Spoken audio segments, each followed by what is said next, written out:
手忙个不停，一个个白胖浑圆的客家菜包在手中成型。刘秀英的客家菜包店在中立开业20年，络绎不绝的人潮犹如观光景点。过年的时候一定要吃菜包，为什么？就好像吃水饺吃元宝一样嘛。那好彩头，因为我们是用菜头做的，所以叫好彩头。传统客家菜包不用面皮，而使用纯米，圆度、Q 度硬是不同，一点一滴看得出老板的讲究。猪笼版一定是这个样子的，很可爱啊！对。每个包子都有特色。对，客家米食种类繁多，30多种口味，总让客人下手时犹豫不决。抓得住饕客的胃，刘妈妈的成功秘诀在扎实的内馅。蒜苗蛮贵的啦，所以一般人舍不得放。那我们的话是专卖店，所以你一定要舍得，所以才会好吃。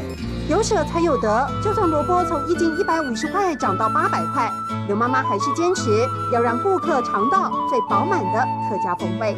撩懂多，皮薄馅多的意思，对。撩懂多或撩懂爆都可以，对。撩懂多，撩懂多，或者你也可以说撩懂爆，撩懂爆。